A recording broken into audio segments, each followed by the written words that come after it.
turn the light up a little bit? Get the light turned up a little bit? Yeah, whoever, yeah. Okay. So does anybody have any questions for Walt after seeing what he's done? So I'm going to start out. Thank you. I'm going to start out. Well, it's first of all, how old were you when you joined? This is the Army Air Corps, right? Well, it was the Army, it was the United States Army, and the Air Corps Division. It wasn't a separate service when I enlisted in 1940. 1941, I was 17 years old, and then Pearl Harbor happened December 7th, and I became 18 years old, and President Roosevelt lowered the age from 21 to 18, and no college education, and just pass a physical exam and some written exam, then you could be accepted as an aviation cadet. And so I went through the Santa Ana Army Air Base, which is where Orange Coast College is today, and over 50,000 cadets went through that facility over there during the years 41, 2, 3, and 4. And there it was just a classification center. You didn't fly anything over there. You marched. If you weren't marching, you were in classrooms and or mess duty. And you got classified as either bombardier, pilot, or navigator. And if you didn't get classified as one of those three, you usually went to gunnery school. And so by the luck of the draw, I got classified as a pilot. And then I went off to primary flight school with the Rankin Aeronautical Academy up by Fresno, California, flying Stearmans. And then to Marana, Arizona, flying BT-13s. And then to Williams Field, Arizona, flying T-6s and AT-9s. And then they gave us 10 hours in a P-322. A P-322 is a P-38, but the engines rotate the same way. And Britain didn't want them, so they made training planes out of them. And so they gave us 10 hours in those. And then I got shipped up to Hamilton Field, California, and we flew P-39 Air Cobras up there. And then I went from there right to England. And I joined a P-38 unit there in England. And I was there just under a year. And after you had 300 combat hours, you were eligible to come home. And so to me, that was 68 missions. And so when I got the 300 combat hours, I came home. And they made me an instructor pilot up at Bakersfield, California at Minter Field, instructing in the T-6. And then they transferred me down to Ontario, which is Ontario International Airport today. And we had our overseas training unit for P-38. So I was an instructor training new pilots in P-38s to go to the Southwest Pacific. And then my wife and I, we traveled. I got married. We traveled to Texas and a couple other places. And finally, we got out of the Army, and I went into banking business and stayed in it for 41 years. There.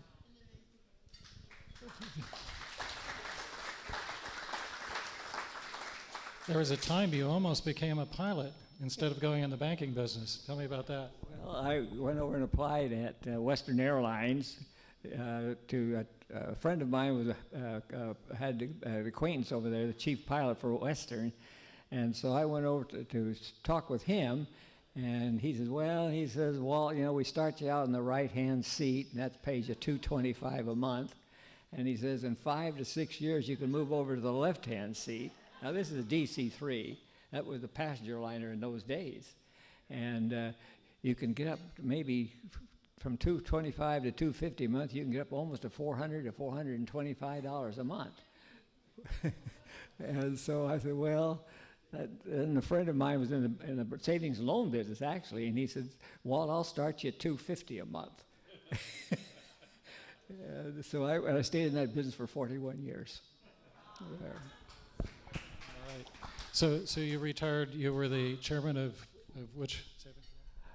Well, I worked my way up to become chairman of the company, and I stayed in the reserve for 25 years. Every summer I'd go on an active duty someplace, and by 1949 I couldn't pass the eye exam anymore, so they made me a finance officer. And so I'd go to different finance bases in California, Arizona, Nevada, every summer for 2 weeks, and then 1 weekend a month I'd go to the finance office down in L.A. because they'd pay me for 1 day's pay. And by then we had 4 kids and we needed the money. So that's kind of a quick history. Okay. Any questions out there? Well, I've got one for you. When you went out on a mission, were you more anxious when you went out or came back from the mission? Well, you know, when you're 19, 20 years old, when I was in training, I hoped the war wouldn't be over before I got there. Yeah, but once you get there and they're shooting at you, well, your attitude changes. You know, so other than that, why, at the time you had to have the 300 combat hours, and when I got there, why, they sent me up to a orientation base, I guess, up in Scotland, and there we flew P-38s to get a little acquainted with the area and the coast, and then they assigned us to different fighter groups. And so I got assigned to the 479th Fighter Group, which is stationed at Ipswich, England, actually Awadisham, which is just outside of Ipswich, England there. And so that's where I've spent my whole tour, that one fighter base there. And I was there just under a year, and then, of course, when I came home, I became an instructor. And when I got out of the service, I went in the banking, the savings and loan business. So back at Ipswich, when you came back from a mission and some of the people didn't come back, what was the mood like? Well, when you lose a roommate, there's 3 of us to each room there, and when you lose a roommate, and the toughest job you had to do was going over his stuff. If he was married, well, I wasn't married at the time, but if he was married, you try to save his stuff. And we always had kind of an unwritten law that all the good stuff, any extra bottles of booze or something around you could keep that. There. But that was the tough part, getting his stuff put together so get it sent home there. Were there any missions you went on that you almost didn't make it? Well, when I think about it, all 68 missions, because when you're even taking off on the runway, you got either bomb loads on or maybe 1,000, 1,200 gallons of gas on board with drop tanks. And you pray that both engines are going to keep going for you so you get off the ground. And then when we got the P-51s, why, if one engine went out there, you were in trouble. So, but it was that's why I guess the war was made. Our oldest guy in the service was our commanding officer, and he was about 28 years old, Hub Zemke. And he was a triple ace, and he'd gotten his commission through the ROTC from USC back in 1939 or 1940, and by then he was a full colonel. He was our commanding officer. And the day he went down, I was flying with him. That was one time that there was 4 of us were flying, and the colonel was leading the mission. We were over almost to Berlin, Germany, between, northern part of Germany, on our way to Poland. We were going to pick up some bombers coming off of targets over there. And we got in a terrible weather situation. And the 4 of us were maybe at 25, 30,000 feet. And the colonel said, we're going to go through this. And we couldn't see the clouds were another up to 40,000 feet, these cloud bowings. And he said, the only way you can do is go through it. And so I thought, well, big mistake, but he's the colonel and I'm a lieutenant. So you follow him. And so we went through it, and that's the last I saw of my 3 guys there. And we got into tremendous updrafts and downdrafts. I was in P-51s at the time. And my seat belt kept me in the seat, but my cords were hanging down in front of my face. My oxygen hose was hanging down. I knew it must have been upside down because you lose all your vertigo sets in, and you don't know whether you're upside down or or whatever. Any of you ever been through that, you know what I'm talking about. And so finally, I finally got out of it, and about 500 feet above the ground, and on my P-51. And when I got back, we had accelerometers on the P-51 showing the amount of G's you pull. And I pulled over 9.5 G's on that P-51.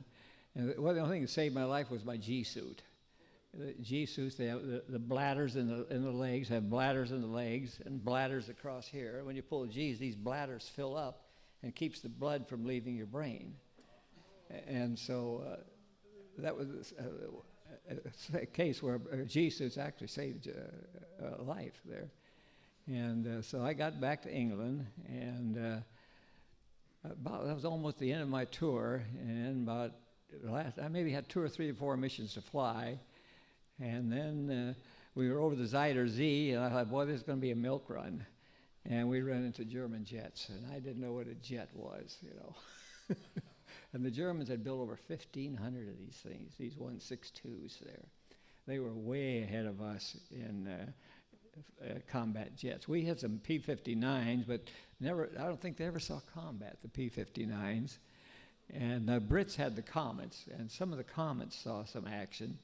But the Germans had the jet program down pretty pat, and they had a lot of. If the war had lasted much longer, well, I think it would probably turned out differently. There, the big advantage we had, we were manufacturing that atomic bomb, and getting it ready to go to Japan. And I don't think the Germans were as near as far close to discovering that as we were, because we had several missions to Peenemünde, which is where the Germans were experimenting with hard water. And I guess that what it takes to make atomic bombs is what I've been told there. But the war ended, fortunately, in May, I guess, 1945. And the Japanese war didn't end until August the 6th when we dropped the atomic bomb there. And so that's kind of a brief history of what happened. What was it like flying on D-Day? What were you flying, and what was the mission like? Well, on D-Day, they had mostly the P-38 squadrons were assigned to D-Day because we could be easily recognized with the twin booms and wouldn't get friendly fire hitting us. And because there was a lot of friendly fire that happened to you. If the ground with the gunner downstairs, down on the ground, saw an airplane, he didn't bother. Maybe try to just, who is it? It's an airplane. We're going to shoot it. There. But anyway, we patrolled the beachheads from Calais to Bordeaux, France, which is about a 250-mile run. And for June the 3rd, 4th, 5th, and 6th, due date was June the 4th, 1944. And I didn't see one German. And probably why I didn't, because there must have been 200 or 300 of us almost around the clock patrolling that beachhead. Because we were on double daylight savings time, and so 11 o'clock at night there was still a little bit of light out there. And so General Eisenhower wanted to control the sky, and we did, because we didn't see one German on that beachhead there. And that lasted all during the invasion, 4th, 5th, 6th, 7th, and 8th of June, till we got a good foothold there. But the sight to see all those hundreds of ships and landing craft, we landed something like 10,000 men in a period of about 6 hours there. And the glider, the C-47s towing gliders, we had over 400 of those things towing gliders with troops in the C-47 and then troops in the gliders. And as soon as they get across the channel, they cut the gliders loose and they land wherever they could, you know. And so that's how we, on D-Day, how we really got control. And I'm not sure, but I think we caught the Germans a little bit by surprise. But prior to D-Day, some of the missions were strafing the riverboats on the Rhine River, because the Germans were bringing up supplies, and because they knew the invasion was going to happen somewhere along there. But they didn't know really where, but it turned out to be Omaha Beach. So, yes. Walt, on the same line, on the same line, related to that same question that Fred just asked you, on D-Day, the airdrops missed their mark by a considerable amount. Was that weather related, or was it, what was the difficulty in missing the landing zone by as much as they did? gliders loose? Well, the gliders, when they got over, across the channel, they were cut loose, and you landed wherever you could. We lost a lot of gliders that didn't make it there, but we had so many of them we just overpowered them with men and machines there. And then, of course, when the troops landed, why the B-26s and A-26, the light bombers, there were hundreds of those, it seemed like, dropping bombs and strafing that beachhead there, all from, well, not quite down to Calais, but it lasted. It was nip and tuck for about 5 days, according to General Eisenhower, and but he wouldn't back off, and so you did what the general told you to do. Any other questions? Yeah.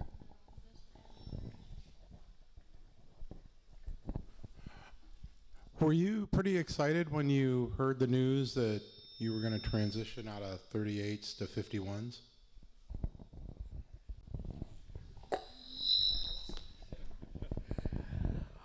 We had with P-38s. We started out in P-38s, and about halfway through my tour, after about 38 missions in the P-38, we got word that the P-38 didn't have quite the range that a P-51 had, even with our drop tanks, because it was twin engine, and we could get to Berlin, and that was about it. But when we got to the P-51s, we could get to Munich, we could get to Poznan, Poland, and we could get to Dresden.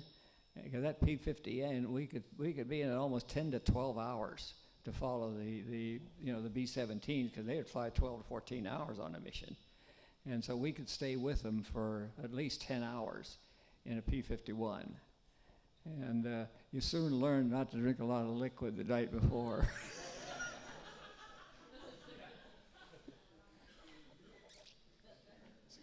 So what did you do? I mean, What else could you do?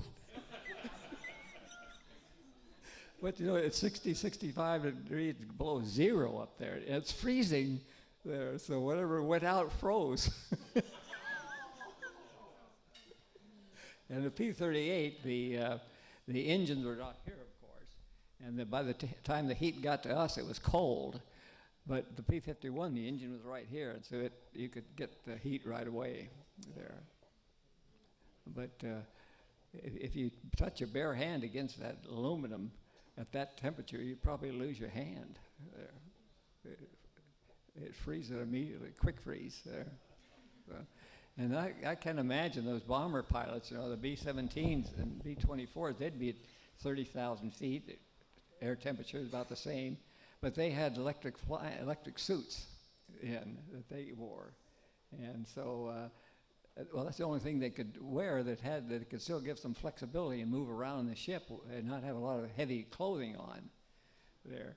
Where we just had wore long johns underwear and uniform pants, and then a flight suit over that, and then a heavy jacket, and then you had your Mae West around you, and you're sitting on your dinghy, and your parachute on your back, and it managed to keep warm to a certain extent. so what was it like strafing barges and trains in the P-38? Well, the P-38 was a great airplane for strafing, because it had 450s and a 20-millimeter cannon in the nose, and we could carry, without drop tanks, we could carry 2 500-pound bombs under each nacelle there. And usually strafing missions, we didn't go deep into France. We'd maybe go to St. Lo and maybe just to Paris. And our main thing that we'd look for would be German convoys on ground and German ships coming down the river there. And with the P-38, with all that firepower, it was a great strafing airplane. But the problem was you're about 400 or 500 feet off the ground. If you got hit, then you're probably not going to make it there. But the strafing missions, the P-38 was the best compared to the P-50. We didn't do much strafing with the P-51 because we were assigned strictly to escorting the bombers there. And we flew most of our missions were all in 30,000 feet and above there. And I think that's probably why I have hearing aids, and that's probably why I lost a lot of my hearing, is in the noise and the grinding of those darn engines all the time. But other than that, I had a good career.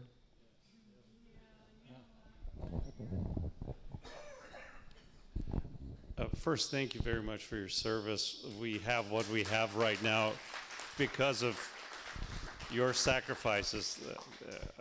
It's incredible. If there was such a thing as a typical day or a typical mission, how did that go? Like from when you guys got up, went on your mission, came back, what was that like? There were two to a room. We had a nice living facility. Now, we were in the 8th Air Force, and the 8th Air Force is a strategic Air Force. The 9th Air Force was a tactical Air Force. And right after the invasion, they all moved to France. And they had pup tents, and they didn't have any good living conditions at all. Where we always had a good place to sleep, and we had a good meal in the morning. And so the intelligence officer would come around, and around 3:30 or 4 o'clock, and he'd roust us out of bed. And you knew the night before if your name was posted to be on the mission the next day. And so we partake of no booze that night. We knew we were going to get up that morning. And then, of course, we weren't of age yet to have booze, but we could buy 3.2 beer. You know.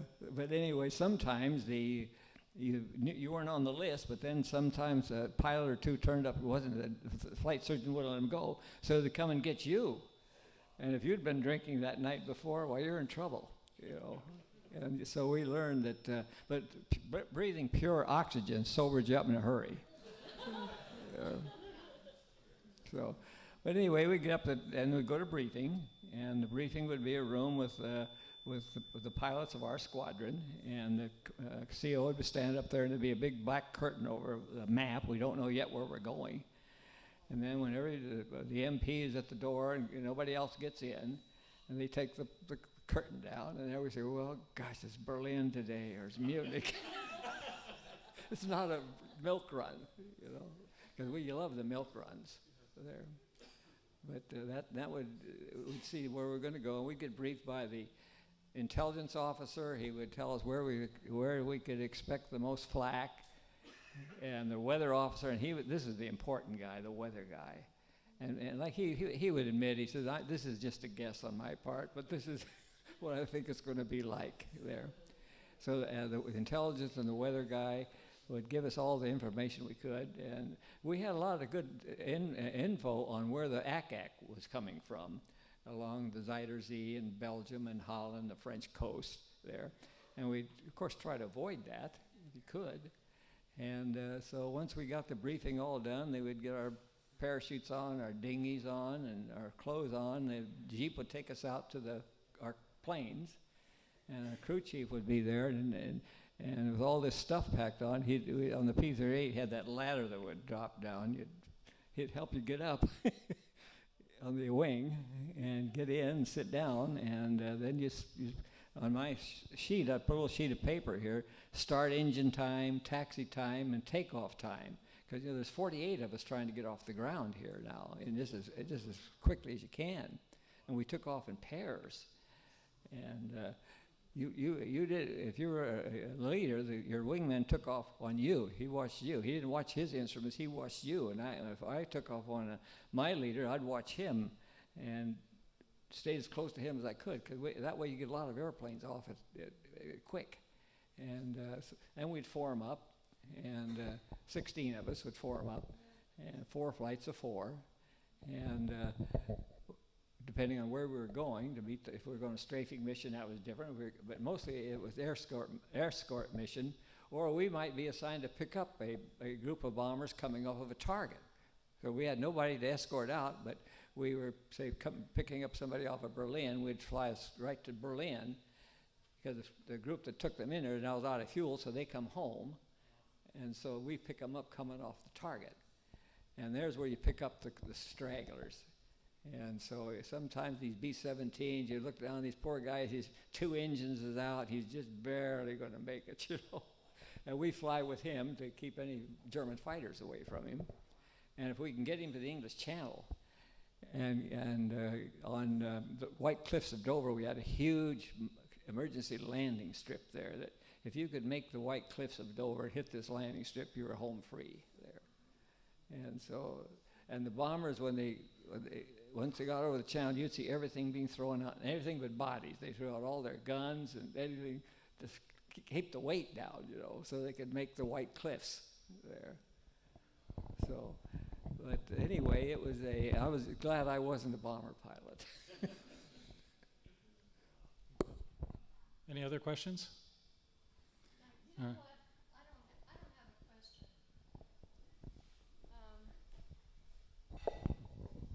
I was born in 1937. Yeah, well, yeah, I am. I'm 80. But the thing is, I remember during the war, with the blackouts and whatever we went through in the East Coast. But what you went through and what you have dedicated, God bless you. I mean,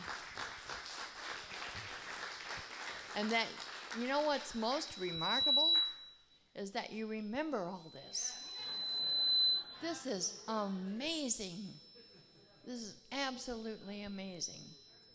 I remember all my stuff from my childhood, but my God, I mean, you are amazing. My husband just joined this unit probably a year ago because he wants to be a pilot again.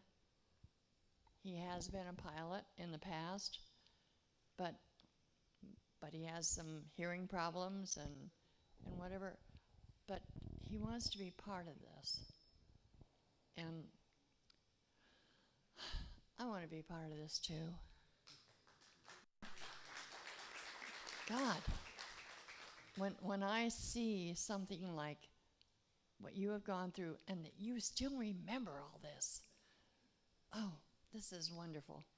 And don't let any of us forget this.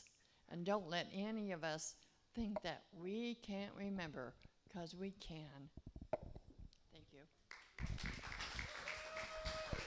All right. Okay. Actually, wait from that. Speakers are crazy. I have a question, probably from the mental aspect of it. When you're flying a longer mission or whatever, and after you got a lot of hours under your belt and doing lots of missions, did you ever have a mental moment to yourself while you're in the mission, everything's going according to what you wanted? Did you ever have a mental moment where you think, what in the hell am I doing here? Did you ever have one of those? Did you have many? I'm kind of curious.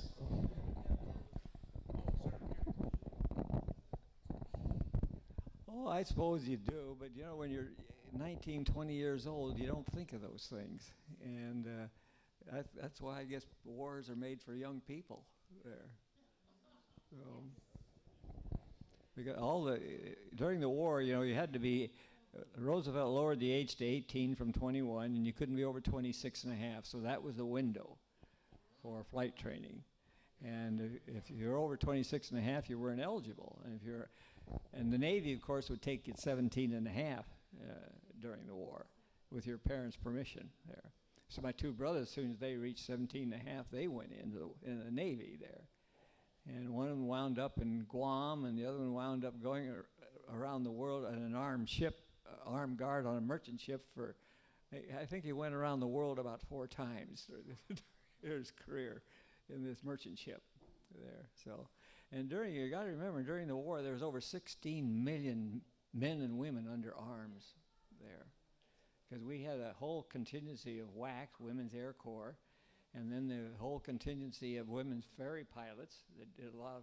And when my new P-51 came to England, a lady ferry pilot brought it up from Dover up to our base there, and that's what they did. They flew airplanes and as ferry pilots there. So everybody was involved in the war. And the folks at home, they bought war bonds, and in fact, in the service, when I became a second lieutenant, the paymaster says, "You do want to sign up for a monthly war bond, don't you?" I said, yes, sir.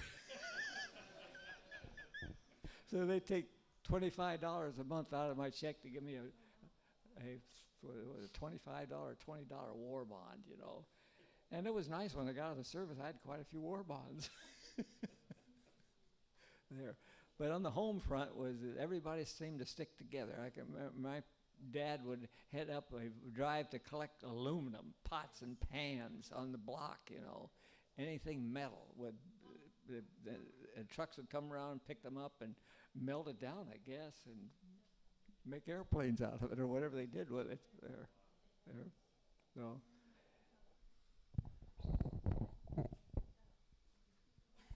Very good. Any other questions? Walt, did you ever have to bail out? My takeoffs and landings equaled one another.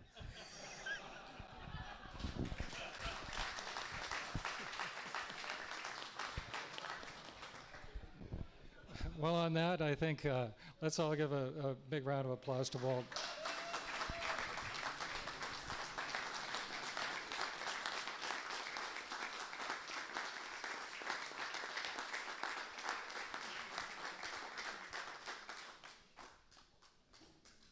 Okay, Derek? Okay.